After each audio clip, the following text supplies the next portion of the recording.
الحمد لله وكفى وسلام على عباده الذين اصطفى أما بعد فأعوذ بالله من الشيطان الرجيم بسم الله الرحمن الرحيم ولله على الناس حج البيت من استطاع إليه سبيلا ومن كفر فإن الله غني عن العالمين وقال الله تعالى في مقام آخر الحج أشهر معلومات فمن فرض فيهن الحج فلا رفث ولا فسوق ولا جدال في الحج وما تفعلوا من خير يعلمه الله آمنت بالله صدق الله العظيم اللهم صل على محمد وعلى آل محمد كما صليت على إبراهيم وعلى آل إبراهيم إنك حميد مجيد اللهم بارك على محمد وعلى آل محمد كما باركت على إبراهيم وعلى آل إبراهيم إنك حميد مجيد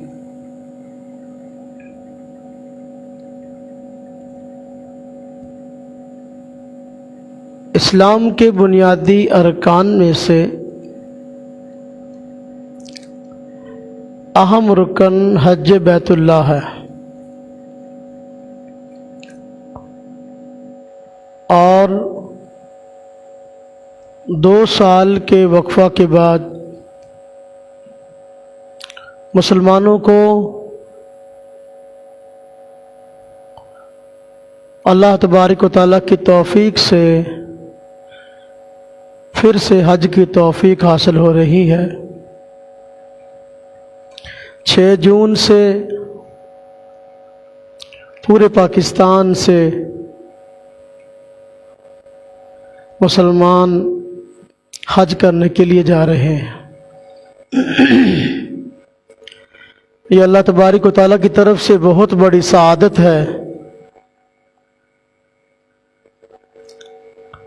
اللہ تبارک و تعالیٰ نے حج بیت اللہ کو فرض فرمایا ہے اور اس کے انکار کو کفر قرار دیا ہے اللہ تعالیٰ قرآن کریم میں فرماتے ہیں وَلِلَّهِ عَلَى النَّاسِ حِجُّ الْبَيْتِ مَنِ اسْتَطَاعَ إِلَيْهِ سَبِيلًا کہ اللہ رب العزت کی خاطر لوگوں کی یہ ذمہ داری ہے کہ بیت اللہ کا حج کریں جن کے پاس بھی وہاں تک جانے کی استطاعت ہو اللہ تبارک و تعالی آگے فرماتے ہیں ومن کفر جس بندے نے انکار کیا حج بیت اللہ کا فإن اللہ غنی عن العالمین تو اللہ رب العزت کو تو اس کے عبادت کی اس کے حج کی ضرورت نہیں ہے اللہ پاک کی ذات تو سارے جہانوں سے جہان والوں سے اللہ تبارک و تعالیٰ بے نیاز ذات ہے تو حج بیت اللہ ان لوگوں پر لاگو ہوتا ہے ان لوگوں پر فرض ہے جو صاحب استطاعت ہے مسلمان ہیں بالغ ہیں اور اتنا مال ان کے پاس موجود ہے کہ آنے جانے کے اخراجات پورے کر سکتے ہیں اور راستہ بھی پرامن ہو کسی قسم کی رکاوٹیں بھی نہ ہوں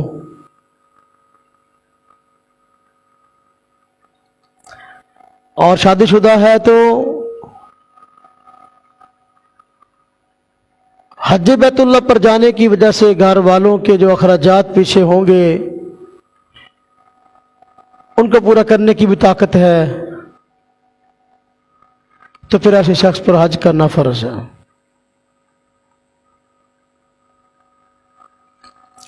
اگر خاتون ہے تو اس کے لیے ایک اضافی شرط یہ بھی ہے کہ اس کے ساتھ کوئی نہ کوئی اس کا محرم ہو۔ اگر کوئی محرم نہیں ہے یا خاوند نہیں ہے تو باوجود اس کے کہ اس کے پاس پیسہ ہو اس پہ حج بیت اللہ فرض نہیں ہے۔ جن لوگوں میں یہ شرائط پائی جاتی ہیں حج بیت اللہ کی استطاعت ہے، اس کے باوجود حج پہ نہیں جاتے،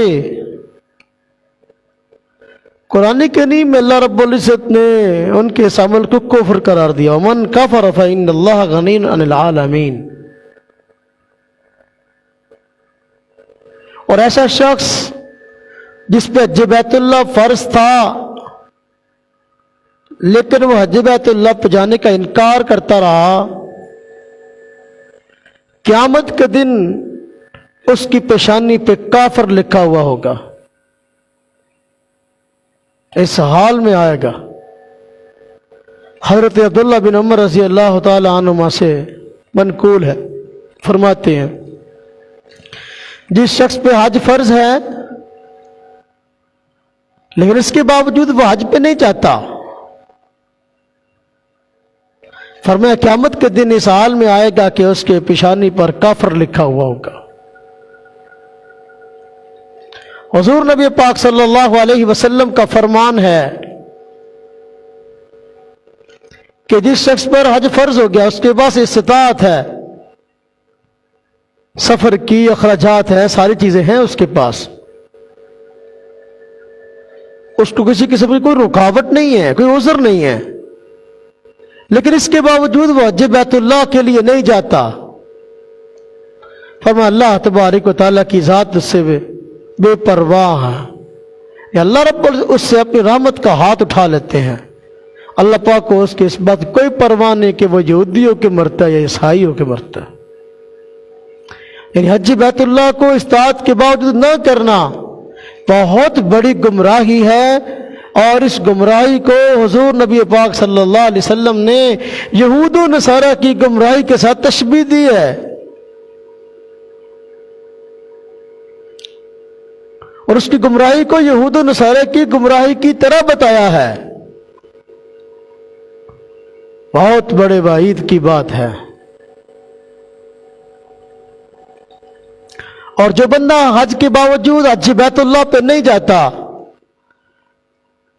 حج بیت اللہ اس پہ فرض ہے، اس کے باوجود حج کے لیے نہیں جاتا، اللہ رب العزت نے اس کو مال دے رکھا ہے،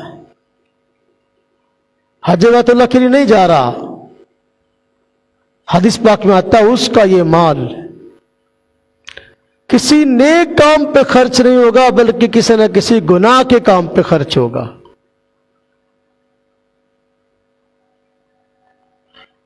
جو مال اس کے لیے موجود ہے اور اس کے لیے حج کر سکتا ہے، حج کے لیے نہیں جا رہا،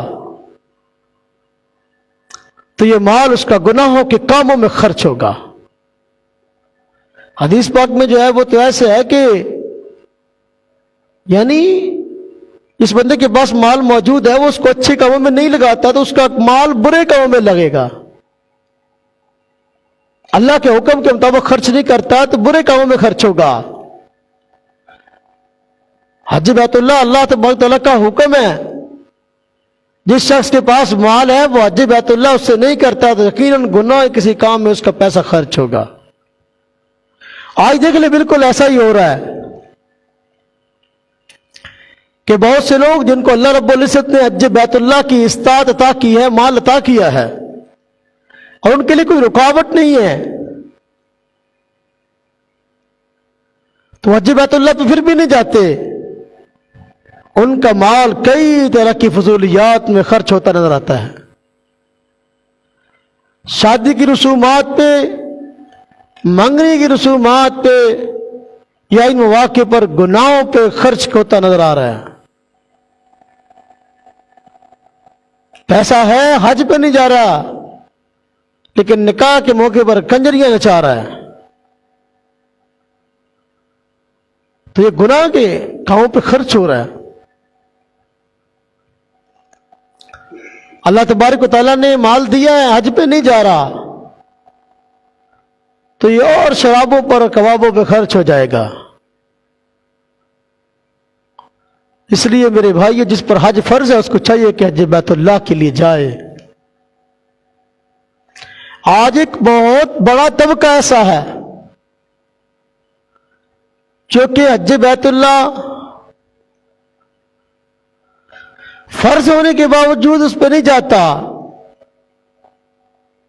اور اللہ رب العزت کی ناراضگی کا ذریعہ بن رہا ہے. اور ایک بہت بڑا طبقہ مسلمانوں کا ایسا ہے کہ وہ حج بیت اللہ کے لیے جاتے ہیں، لیکن حج بیت اللہ کو کسی نہ کسی دنیاوی غرض کے لیے استعمال کر رہے ہیں. حج بیت اللہ کسی نہ کسی غرض کے لیے ہو رہا، اللہ کی رضا کے لیے نہیں ہو رہا. اللہ تبارک و تعالیٰ ایسے بندوں سے بھی راضی نہیں ہے. اللہ تبارک و تعالیٰ قرآن کریم میں فرماتے ہیں وَأَتِمُّوا الْحَجَّ وَالْعُمْرَةَ لِلَّهِ، اور حج اور عمرہ بھائی اللہ کی رضا کے لیے کیا کرو، اس سے اللہ کی خوشنودگی تلاش کیا کرو. تو جو اللہ اس کے رسول کی بتائی تعلیمات کے مطابق حج اور عمرہ ہوتا ہے اور رضا بھی اللہ تبارک تعالیٰ کی مقصود ہے، تو پھر واقعی وہ فوائد حاصل ہوں گے جو حج بیت اللہ کے ہیں. حضور نبی پاک صلی اللہ علیہ وسلم نے ان لوگوں کی طرف رہنمائی فرمائی ہے جو اللہ کی رضا کے علاوہ اور مقاصد کے لیے حج بیت اللہ کو جاتے ہیں. فرمایا قرب قیامت ایسا ہوگا کہ مالدار لوگ حج کے لیے جائیں گے تو سیر و تفریح کی نگاہ سے جائیں گے، سیر و تفریح کے نظریے سے جائیں گے. جس طرح مالدار لوگ سیر کے لیے جاتے ہیں، لندن چلے گئے، پیرس چلے گئے، تو مالدار لوگ پیرس نہ گئے تو حجاز مقدس کی طرف چلے گئے، سیر و تفریح خیال کریں گے. اس کو قیامت کی نشانی ہے. اور فرمایا جو امت کے متوسط طبقہ کے لوگ ہیں یہ تجارت کی غرض سے جائیں گے، اللہ کی رضا کے لیے نہیں. یہاں سے مال لے کے تجارت کا جائیں گے، وہاں بیچ آئیں گے، وہاں سے لے خرید لائیں گے، یہاں آ کے بیچیں گے. امت کے متوسط طبقے کا یہ حال اور قرب قیامت تجارت کی غرض سے جائیں گے. علماء کے حق میں حضور نبی پاک صلی اللہ علیہ وسلم فرمایا علماء میں بھی ایسے ہوں گے جو کہ ریاکاری کے لیے حج کو جائیں گے، لوگوں کو دکھلانے کے لیے کہ میں نے اتنے حج کیے. غرباء کے حق میں آپ نے فرمایا قرب قیامت ایسا ہوگا بہت سارے غریب حج کو جائیں گے، غریب لوگ، تھوڑے مال والے. فرمایا غریب لوگ حج کو جائیں گے تو بھیک مانگنے کے لیے جائیں گے، وہاں جائیں گے اور پیسے اکٹھے کریں گے، بھیک مانگے لوگوں سے، مجمع اکٹھا ہے، مانگ لو لوگوں سے، اکٹھا کر لو. تمہارے معاشرے میں ایک بہت بڑا طبقہ ایسا جن پہ حج فرض ہے لیکن حج پہ نہیں جاتا، اور ایک طبقہ ایسا ہے جو جاتا ہے دنیاوی اغراض کے لیے جاتا ہے. اللہ تبارک و تعالیٰ نے فرمایا وَأَتِمُّوا الْحَجَّ وَالْعُمْرَةَ لِلَّهِ، اور حج عمرہ کرو اللہ کی رضا کے لیے کرو. اور حج اور عمرہ کی سعادت کا حاصل ہو جانا یہ اللہ تبارک و تعالیٰ کی طرف سے ایک بہت بڑی نعمت ہے، بہت بڑی سعادت ہے حج بیت اللہ پہ جانا. اور لیکن لوگوں کو توفیق ہوتی ہے، اس کا پس منظر بھی حدیث پاک میں بیان کیا گیا ہے. سیدنا ابراہیم علیہ السلام کو اللہ تبارک تعالیٰ نے حکم دیا کہ بیت اللہ کو تعمیر کرے، تو حضرت ابراہیم علیہ السلام نے حضرت اسماعیل علیہ السلام کے ساتھ مل کر بیت اللہ کو تعمیر کیا. جب بیت اللہ تعمیر ہو چکا تو اللہ تبارک و تعالیٰ نے حکم دیا وَأَذِّنْ فِي النَّاسِ بِالْحَجِّ، لوگوں میں حج کا اعلان کر دو، یاتوک رجالا وعلی کل ضامر یاتین من کل فج عمیق، فرمایا یہ آئیں گے لوگ تیرے پاس، آپ کے پاس سے مراد حج بیت اللہ کے لیے۔ ابراہیم علیہ السلام جب حج کا اعلان کیا تو اس وقت مکہ مکرمہ میں تھے، فرمایا حج بیت اللہ کے لیے آئیں گے پیدل چل کر بھی، ان اونٹنیوں پر سوار ہو کر بھی، دور دراز کے علاقوں سے جن کے جسم لمبا سفر کرنے کی وجہ سے لاغر ہو چکے ہوں گے، دور دراز سے حج کرنے کے لیے لوگ آئیں گے، تو آپ لوگوں میں حج کا اعلان کر دیجئے۔ سیدنا ابراہیم علیہ السلام کو حکم ہوا تھا وَأَذِّنْ فِي النَّاسِ بِالْحَجِّ، لوگوں میں حج کا اعلان کر دیجئے۔ حضرت ابراہیم علیہ السلام نے حج کا اعلان کیا۔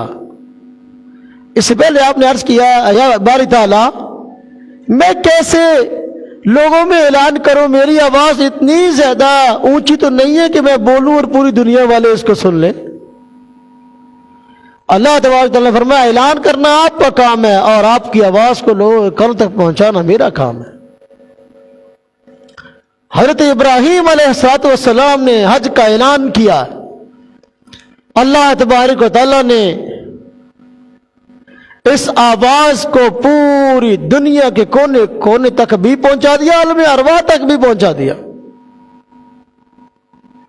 جو لوگ دنیا میں زندہ موجود تھے، آئے ہوئے دنیا میں، ان تک بھی آواز پہنچی، انہوں نے بھی سنی، اور جو عالم ارواح میں موجود تھے ارواح انہوں نے بھی سنی، اور یہ آواز لوگوں کے کانوں میں پڑی۔ جن لوگوں نے آواز کو سنا اور اس پر لبیک کہا، اللہ تبارک و تعالیٰ کی طرف سے ان کو حج کی سعادت نصیب ہو جاتی ہے۔ تو جن لوگوں نے ابراہیم علیہ السلام کے اعلان کے جواب میں لبیک فرمایا، تو لبیک کہنے کی سعادت جن جن لوگوں کو نصیب ہوئی وہ لوگ حج کے لیے گئے اور جا رہے ہیں۔ جن لوگوں نے حضرت ابراہیم علیہ السلام کے اعلان کے جواب میں، دعوت کے جواب میں ایک مرتبہ لبیک کہا، تو ان کو ایک مرتبہ حج بیت اللہ کی سعادت نصیب ہوئی اور ہوگی، اور جن لوگوں نے متعدد مرتبہ کہا ان کو ایک سے زیادہ مرتبہ حج بیت اللہ کی توفیق ہوئی اور ہوگی۔ جس نے 2 مرتبہ کہا وہ 2 مرتبہ حج کرے گا، جس نے 3 مرتبہ لبیک کہا تو 3 مرتبہ حج کرے گا۔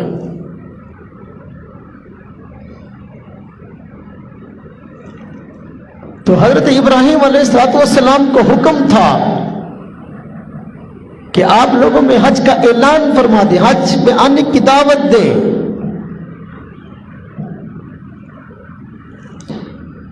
تو جنہوں نے دعوت کو قبول کیا، لبیک کہا، وہ خوش بخت اور سعادت مند ہیں، حج بیت اللہ کی سعادت انہیں کو نصیب ہے۔ یہ جو حاجی کا ترانہ ہے نا، لبیک اللہم لبیک، یہ وہیں سے نکلا ہے۔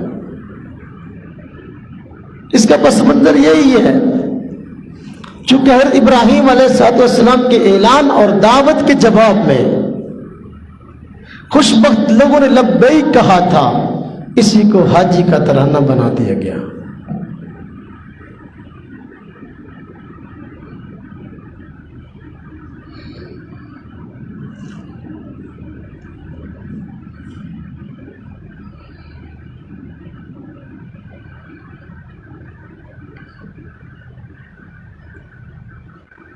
اللہ تبارک و تعالیٰ نے حج بیت اللہ کے متعلق قرآن کریم میں ارشاد فرمایا ہے، الحج اشہر معلومات فمن فرض فیہن الحج فلا رفث ولا فسوق ولا جدال فی الحج وما تفعل من خیر یعلمہ اللہ۔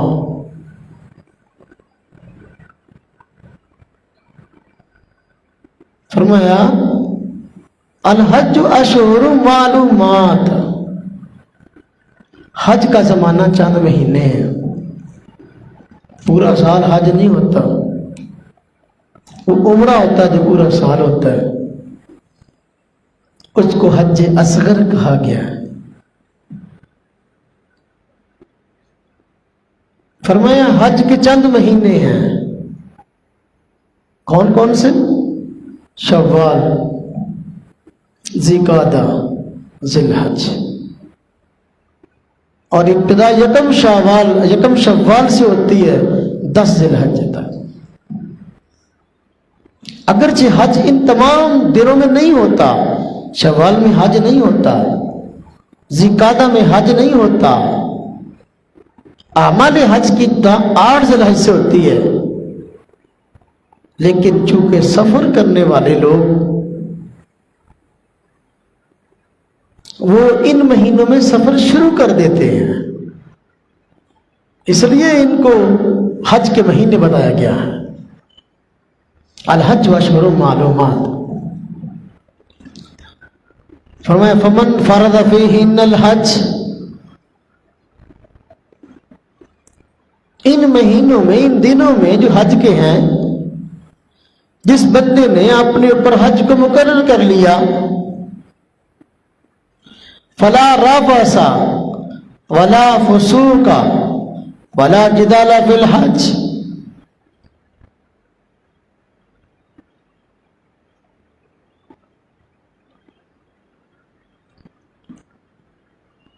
فرمایا کہ فلا رفث، جس نے اپنے اوپر حج کو مقرر کر لیے، یعنی حج کے لیے تیار ہو گیا، احرام بند کے حج کے نکل پڑا، تو یہ چند کام ہیں جو اس نے نہیں کرنے۔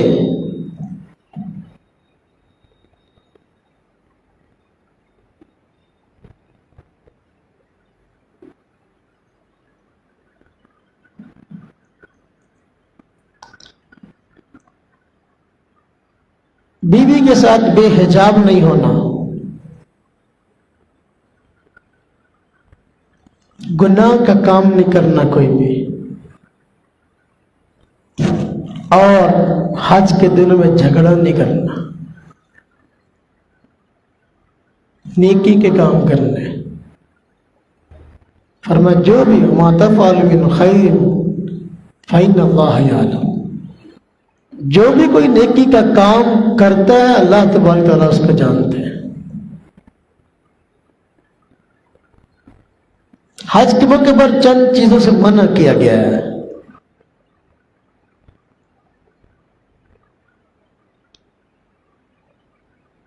بیوی سے مباشرت منع ہے،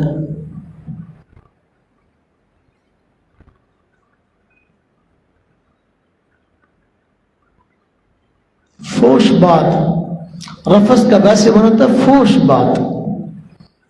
بات نہیں کرنی، ایک تو مباشرت نہیں کرنی، فوش بات بھی نہیں کرنی۔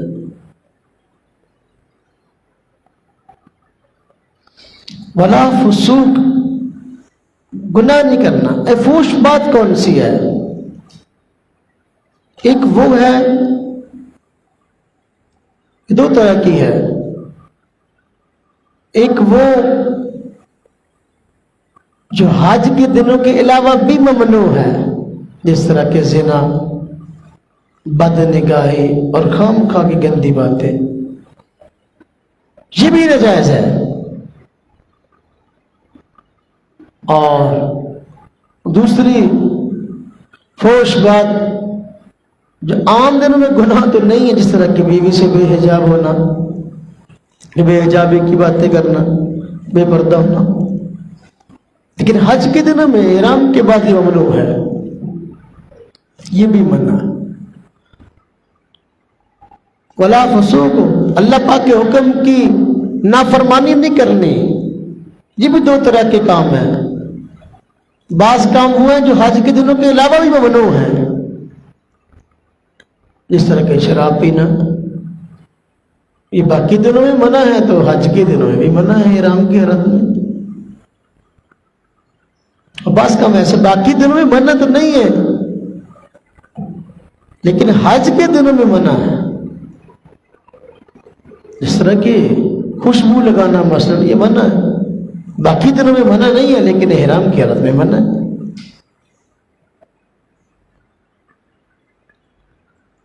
جھگڑا نہیں کرنا، حج کے موقع پہ رش بہت ہوتا ہے، لاکھوں کی تعداد میں لوگ بیک وقت ایک جگہ پر جمع ہوتے ہیں۔ جہاں رش زیادہ ہو وہاں کسی نہ کسی کے ساتھ دھکم پیل ہو سکتی ہے، وہاں کسی نہ کسی کے ساتھ الجھاؤ بظاہر ہو سکتا ہے۔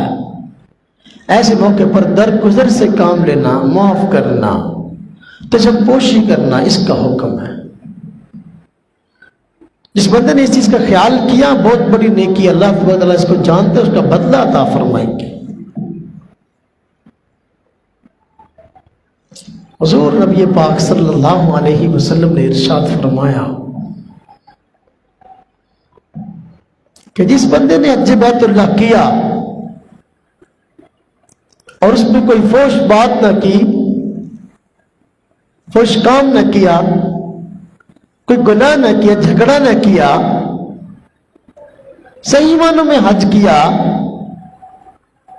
تو اللہ تبارک و تعالی اس کو گناہوں سے پاک کر دیتے ہیں، اس کے تمام گناہ معاف فرما دیتے ہیں، اور وہ ایسا ہو جاتا ہے جیسا کہ اس دن تھا جس دن کے اس کی ماں نے اس کو پیدا کیا۔ ایک دن کے بچے کے نامہ اعمال میں گناہ کوئی نہیں ہوتا، تو جو بندہ حج کرتا اور ان میں گناہوں سے بچتا ہے اور تمام اعمال کو حسن خوبی سے ادا کرتا ہے، اس کے لیے اجر اور فضیلت ہے کہ اللہ تبارک و تعالیٰ اس کے تمام گناہوں کو معاف فرما دیتے ہیں۔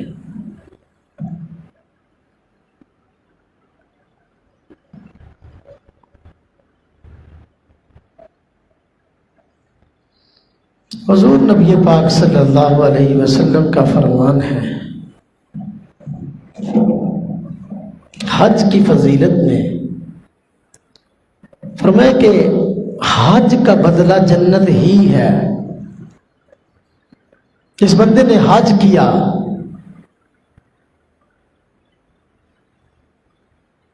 تو وہ جنتی ہو گیا،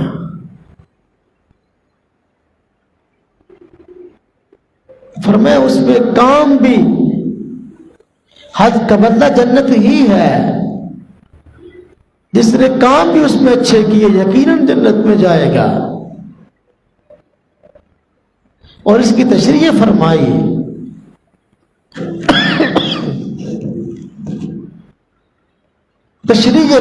کہ حج کے موقع پر حج کرنے گیا، حج کے دنوں میں لوگوں کو کھانا کھلاتا رہا،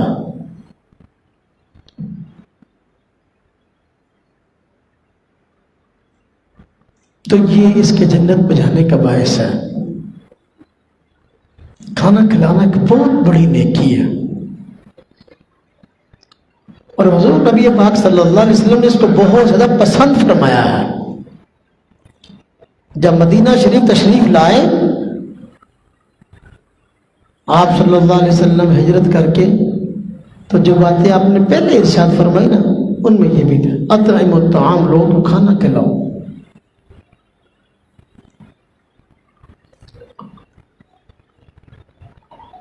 اور فرمایا کہ لوگوں کو سلام کرے، کھانا کھلائیں اور لوگوں کو سلام کرے، تو یہ بھی مثالی حاجی کی علامت ہے اور جنت میں جانے کا ذریعہ ہے اور درجات کی بلندی کا ذریعہ ہے۔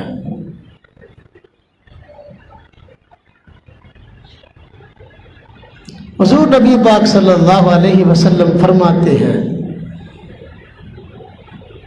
حاجیوں کی فضیلت میں، فرمایا حاجی حج کرنے کے لیے جاتا ہے تو جب وہ تلبیہ پڑھتا ہے لبیک اللہم لبیک لبیک لا شریک لک لبیک، اللہ تبارک و تعالی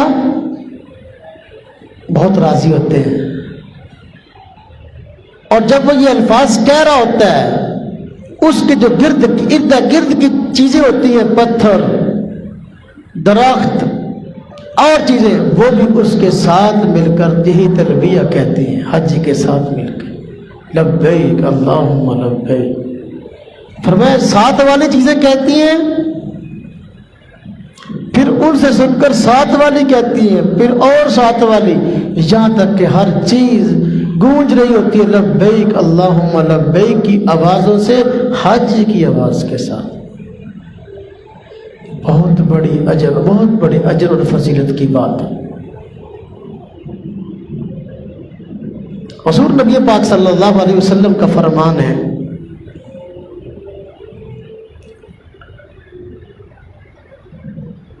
میدان عرفات میں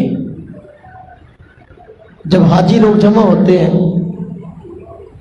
چونکہ وقوف عرفات حج کے ارکان میں سے ایک رکن ہے، فرمایا جب وہاں حاجی لوگ جمع ہوتے ہیں تو اللہ تبارک و تعالیٰ فرشتوں کے سامنے ان لوگوں پر فخر فرماتے ہیں کہ دیکھو میرے بندے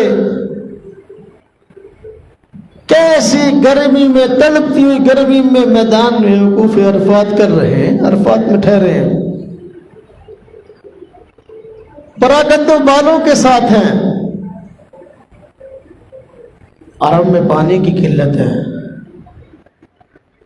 اور وہ جگہ تو وہاں تو خاص طور پہ قلت ہے،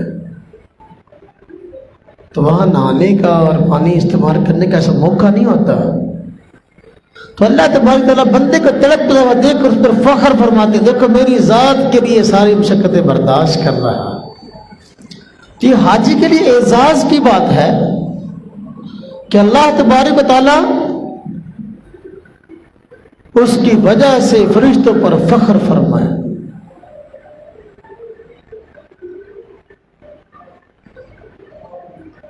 اور حاجی لوگ، ان کے لیے ایک بہت بڑی عظمت اور بہت بڑے فضیلت کی بات یہ بھی ہے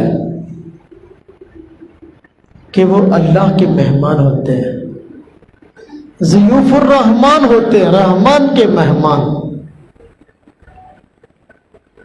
کسی عام بندے کا مہمان آدمی بن کے جائے تو خوشی سے پھولا نہیں سماتا، تو جو اللہ کا مہمان ہو اس کے لیے اور کیا احساس چاہیے کہ بندہ اللہ کا مہمان بن جائے۔ تو جو حج کرنے کے لیے جاتا ہے وہ اللہ تبارک و تعالیٰ کا مہمان ہوتا ہے۔ اللہ تبارک و تعالیٰ حاجی کو یہ فضیلت عطا فرماتے ہیں، حدیث پاک میں آتا ہے کہ وہ 40 گھروں تک کی سفارش کر سکتا ہے، اس کی سفارش قبول ہوتی ہے۔ اب 400 گھروں، 40 نہیں 400 گھروں، بعض روایت میں 400 افراد کا تذکرہ ہے، بعض میں 400 گھروں کا تذکرہ ہے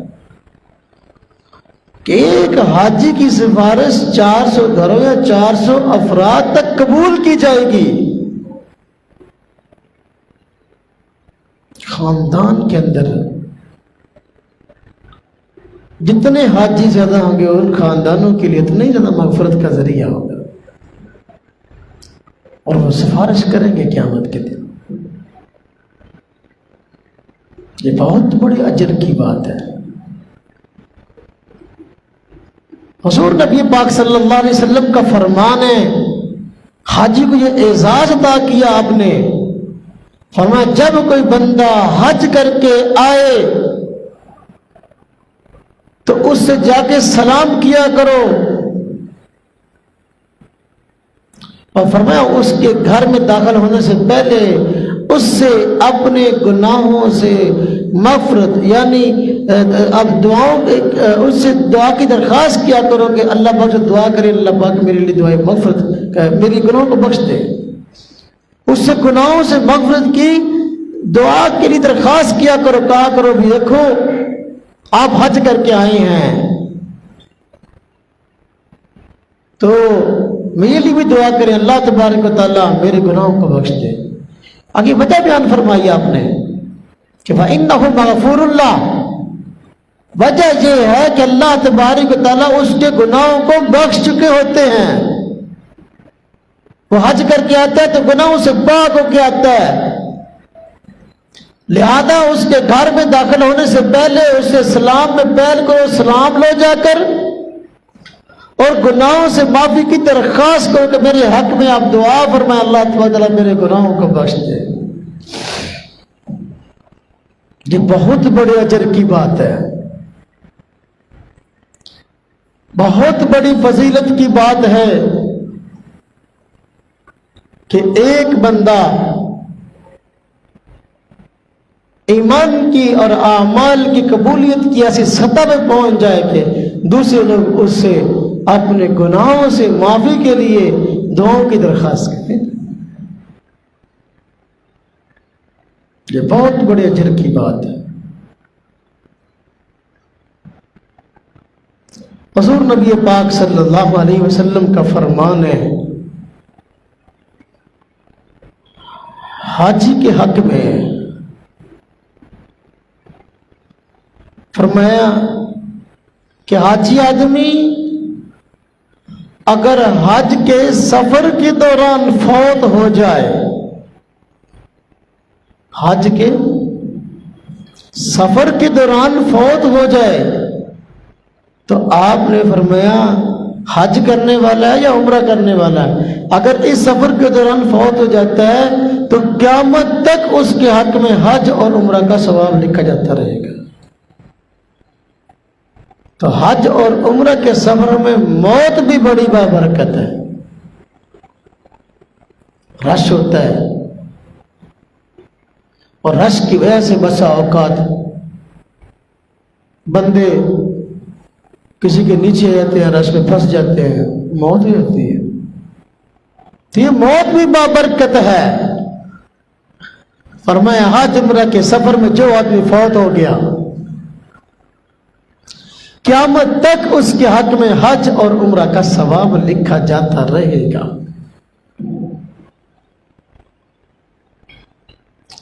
حضور نبی پاک صلی اللہ علیہ وسلم نے کیا شاندار حج کے فضائل بیان فرمائے ہیں۔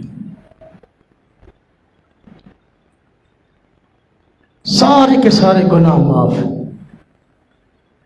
اللہ کا مہمان، دعائیں اس کی قبول ہوتی ہیں۔ حضور نبی پاک صلی اللہ علیہ وسلم نے عورتوں کے حق میں فرمایا ہے، فرمایا عورتیں جو ہیں، عورتوں کا جہاد حج ہے۔ حضرت عائشہ صدیقہ رضی اللہ تعالی عنہ نے ایک مرتبہ آپ سے جہاد میں شرکت کی اجازت چاہی تو آپ نے فرمایا تمہارے لیے حج، تمہارے لیے جہاد حج بیت اللہ ہے۔ تو عورتوں کے لیے جہاد حج بیت اللہ، یعنی حج بیت اللہ بجائے کہ حج کا بھی ثواب ہے، جہاد کا بھی ثواب ہے۔ بندہ سمجھتا ہے کہ میں حج پہ جاؤں گا بڑے پیسے لگتے ہیں، عمرے پہ جاؤں گا بڑے پیسے، حج بڑا مہنگا ہو گیا۔ بہت سارے بندے ایسے مہنگائی کا رونا پیٹتے رہتے ہیں، باقی سارے کام ان کے ہوتے ہیں، لاکھوں خرچ کرتے ہیں اپنی ضروریات پر بھی، اپنی رسومات پر بھی، اپنی فضولیات پر بھی، لیکن حج اور عمرے کی باری آتی ہے تو پھر مہنگائی آ جاتی ہے۔ بندہ کہتا ہے وہ اتنے پیسے جیب سے چلے جائیں گے۔ حضور نبی پاک صلی اللہ علیہ وسلم نے محتاجی کا بہترین وظیفہ حج اور عمرے کو بتایا ہے۔ ایک بندے کے گھر کے حالات تنگ ہیں، مالی تنگی ہے، فرمایا حج اور عمرہ پہ جائے، اللہ پاک مالی تنگی کو دور کر دیں گے۔ بندہ سمجھتا ہے حج پہ جاتا ہے تو پیسے کم ہوتے ہیں، عمرے پہ جاتا ہے تو پیسے کم ہوتے ہیں، اور حضور نبی پاک صلی اللہ علیہ وسلم فرماتے ہیں کثرت سے حج اور عمرہ کیا کرو۔ اس کی وجہ بیان فرمایا اس لیے کہ تمہیں یہ فقیری اور محتاجی سے بچائے گا۔ بعض چیزوں کے فوائد الٹ ہوتے ہیں۔ سود پہ پیسہ دیتے ہیں نا، بتایا کرتا ہوں، سود پہ بندہ کہنا سود پہ پیسہ دو تو ودو گا، اللہ فرماتے نا، قرآن پاک میں فرمایا فلا یربو عند اللہ، یہ نہیں بڑھتا۔ وما آتیتم من زکات تريدون وجه اللہ اولئک هم المضعفون۔ بندہ کہنا سود پہ پیسے دو تو ود دیا، زکات دو تو پیسے گھٹ دیا، جبکہ اللہ فرماتے ہیں سود پہ پیسے دو گے تو کم ہوں گے، زکات دو گے تو پیسے دوگنے چوگنے ہوں گے۔ اب بندے کی سمجھ میں یہ بات نہیں آتی، لیکن رب تعالی رازق ہے، اللہ پاک کیسے کرتے ہیں۔ اسی طرح فرمایا کہ بار بار حج اور عمرہ کیا کرو، اللہ پاک اس کی برکت سے تمہاری فقیری اور محتاجی کو دور کرے گا۔ ایک حدیث پاک میں حضور نبی پاک صلی اللہ علیہ وسلم شاہ فرمایا کہ حج بیت اللہ پہ خرچ کرنے والا ایسے ہے جیسے جہاد پہ خرچ کرنے والا۔ اور جہاد کی اپنی جگہ بہت بڑی عظمت اور فضیلت ہے۔ پھر آپ نے ایک بات ارشاد فرمایا، بندہ کہتا نا اتنے پیسے لگ گئے عمرے تے، اتنے حج تے لگ گئے، اتنے پیسے خرچ ہو گئے حج پہ عمرے پہ۔ اللہ پاک یہ لکھی بڑی بات ہے، بندہ حج پہ جائے عمرے پہ جائے، اللہ تبارک و تعالیٰ اس کے بہت جلد، بہت تھوڑے عرصے بعد وہی پیسے اس کو واپس لوٹا دیتے ہیں۔ حضور نبی پاک صلی اللہ علیہ وسلم کا فرمان ہے کہ جو بندہ حج بیت اللہ پہ جاتا ہے 1 روپیہ اس کا خرچ ہوتا ہے، اس کے بدلے اللہ پاک اس کو 700 دیتے ہیں۔ 1 روپے کے بدلے کتنے؟ 700۔ تو 1 لاکھ لگ گیا تھے، حساب لا لو، 7 لاکھ لگ گیا تھے، حساب لا لو۔ یعنی حج بیت اللہ میں پیسے کم نہیں ہوتے، بلکہ اللہ تبارک و تعالیٰ وسعت عطا فرماتے ہیں۔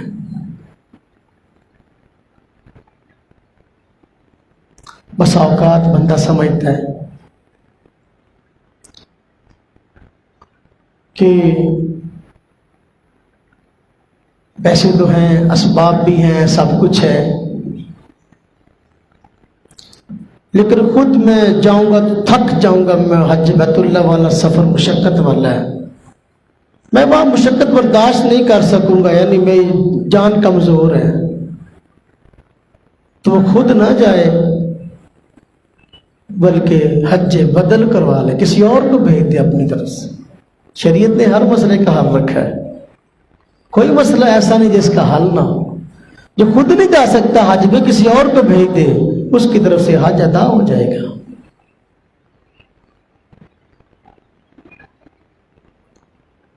ایک بندہ عزیزوں میں، رشتہ داروں میں فوت ہو گیا، بس اوقات بندہ ساری زندگی مال اکٹھا کرتا رہتا ہے، حج فرض ہو گیا حج نہیں کرتا، میری اولاد دا کچھ بن جائے، میری اولاد دا کچھ بن جائے، وہ تو بنا دنیا چلے جاتا، اولاد دا کچھ بن جائے، اچھا خاصا مال چھوڑ جاتا ہے، حج بیت اللہ فرض ہے نہیں کرتا۔ وارثین کو چاہیے کہ اس کے مال سے حج بدل کروائیں، کسی نہ کسی کو حج پہ بھیجیں۔ ایک صحابیہ حضور نبی پاک صلی اللہ علیہ وسلم کے پاس آئے اور آ کر عرض کیا، یا رسول اللہ صلی اللہ علیہ وسلم، میرے والد صاحب پہ حج فرض تھا لیکن وہ فوت ہو گئے، کیا میں ان کی طرف سے حج کر سکتی ہوں؟ فرمایا بالکل، کیوں نہیں، ان کی طرف سے حج کرو۔ اب اگر یہ عمل ہوتا ہے حج بدل والا کہ بندہ آپ نہ کر سکا، کوئی اس کی طرف سے کرتا ہے، اس کی وجہ سے 3 لوگوں کو جنت ملے گی، حضور کا فرمان ہے۔ حج بدل کی وجہ سے 3 لوگ جنت میں جائیں گے۔ نمبر 1، جس کی طرف سے حج کیا گیا، خود نہ جا سکا لیکن اس کے مال سے حج ہو رہا ہے، تو یہ فوت ہو گیا، مال چھوڑ گیا، اب اس کی طرف سے حج ہو رہا ہے تو لہذا فوت شدہ جنت میں جائے گا، اس کی طرف سے حج ہو جائے گا، ثواب ملے گا۔ نمبر 2، وہ وارث جس کے ذہن میں یہ بات ہے کہ میرے باپ پہ حج فرض تھا اور وہ کروڑوں کی جائیداد چھوڑ گیا ہے تو لہذا میں اس کی طرف سے حج کرواؤں۔ اب حالانکہ مال باپ کا ہے، اس کے مال سے حج بیت اللہ کرواتا ہے کسی کو، یہ بیٹا بھی جنت میں جائے گا اس کی وجہ سے، اس کو بھی ثواب ملے گا۔ نمبر 3، جو حج بدل کرنے کے لیے جاتا ہے، کوئی بھی ہے، وہ کسی مرحوم کی طرف سے حج بیت اللہ کرتا ہے تو مرحوم کو الگ ثواب ملے گا اور وہ جنت میں جائے گا، اور یہ جس نے حج بدل کیا یہ بھی جنت میں جائے گا۔ اللہ تبارک و تعالیٰ اس کے بھی گناہ سارے کے سارے معاف کر دے۔ تو حج ایک ہوا ہے، جنت میں جانے والے 3 بن گئے۔ تو میری بھائیو، حج بیت اللہ ایک عظیم سعادت ہے اور عظیم عبادت ہے، یہ عاشقوں کی عبادت ہے۔ جس کو اللہ سے عشق ہے، جس کو اللہ سے محبت ہے تو وہ وہاں جانے کے لیے تڑپتا ہے اور اس کے لیے راہیں تلاش کرتا ہے اور اس کے لیے اسباب تلاش کرتا ہے۔ جس کو اللہ سے محبت نہیں ہے تو اس کے لیے نہ راہیں تلاش کرتا ہے بلکہ بہانے تلاش کرتا ہے۔ آج لوگوں کے پاس بڑے بہانے ہیں حج نہ کرنے کے، سرمایہ داروں کے پاس بڑے بہانے۔ ایک ہمارے جاننے والے ہیں، اللہ پاک نے بڑا دیا ان کو، میں نے ان کو کہا آج تک اب حج پہ نہیں گئے، حج پہ چلے جائے، ماشاء اللہ کروڑوں کی جائیداد ہے۔ کہنے لگے بچی کی شادی رہتی ہے ابھی، وہ کر لوں گا تو پھر جاؤں گا۔ میں نے کہا حج کا بچی کی شادی سے کیا تعلق ہے؟ یہ تو مسئلہ ہی کوئی نہیں ہے۔ تو کسی کی بچی کی شادی ہونے والی ہے تو اس پہ حج فرض ہے، پہلے شادی کرے بعد میں حج پہ جائے، یہ تو کوئی مسئلہ نہیں ہے۔ اللہ تبارک و تعالیٰ وسائل دیں گے، رشتہ ملے گا تو شادی بھی ہو جائے گی، لیکن اس کا حج بیت اللہ کے ساتھ کوئی تعلق نہیں ہے، خام خواہ کا بہانہ ہے۔ وہ جی میرے کہنے لگے کہ اصل میں نا مکان بنانا ہے۔ میں نے کہا آپ کے پاس اتنے پیسے ہیں کہ آپ عالی شان کو 10 کوٹھیاں بنا سکتے، ایک کیا؟ مکان کا حج کے ساتھ کیا تعلق ہے؟ لہذا مکان کا معاملہ اپنا بناؤ یا نہ بناؤ، پہلے بھی جو بنا ہوا کوئی چھوٹا بھی نہیں ہے کوئی کمزور بھی نہیں ہے کہ گرنے والا ہو۔ تو اللہ نے دیا حج پہ جاؤ، تو لوگ اپنی طرف سے بس اوقات حج پہ نہ جانے کے بہانے تراش لیتے ہیں، ایسا ہے ایسا ہے ایسا ہے۔ میرے بھائیو، جب سے ٹھیک ہے، مال پاس موجود ہے، آنے جانے کے اخراجات ہیں، پیچھے اتنے خرچہ موجود ہے کہ گھر والے بھی یہ خرچہ کر سکتے ہیں، میرے بھائی یہ جانا فرض ہے۔ اور حضور نبی پاک صلی اللہ علیہ وسلم کا فرمان ہے کہ جو بندہ حج فرض ہے حج پہ نہیں جاتا تو اللہ تبارک و تعالیٰ اس سے اپنی رحمت کا ہاتھ اٹھا لیتے ہیں، کوئی پرواہ نہیں کہ یہودیوں پر مرے یا عیسائیوں کے مرے، یہ وعید ہے۔ اور قرآن پاک میں نے پہلے شروع بیان میں فرمایا، اللہ فرماتے فمن فرض فیہن الحج فلا، فرمایا کہ وللہ علی الناس حج البیت من استطاع الیہ سبیلا، کہ بھئی لوگوں کے ذمہ ہیں حج بیت اللہ جو وہاں جانے کی طاقت رکھتے ہو، استطاعت رکھتے ہو۔ فمن کفر فإن اللہ غنی عن العالمین، جو اس کا انکار کرے گا، اللہ پاک ایسے لوگوں سے بے پرواہ ہیں، اللہ کو ضرورت نہیں ہے۔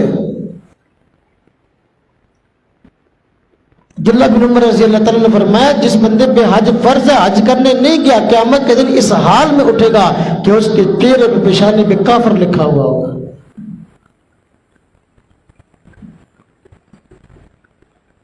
یا تو لوگ حج کرتے نہیں یا کرتے دنیاوی اغراض کے لیے کرتے ہیں کہ لوگ حاجی صاحب کے، وہ ایک خان صاحب تھے، ان کا ایک پنجابی دوست تھا، تو خان صاحب ملنے کے لیے آئے اپنے دوست سے، تو مسجد میں چلے گئے نماز پڑھنے کے لیے دونوں۔ خان صاحب سنتے پڑھنے لگ گئے، دوسرے ساتھی کو جو پنجابی تھا ایک اور محلے کا بندہ مل گیا، اس نے پوچھا کون ہے؟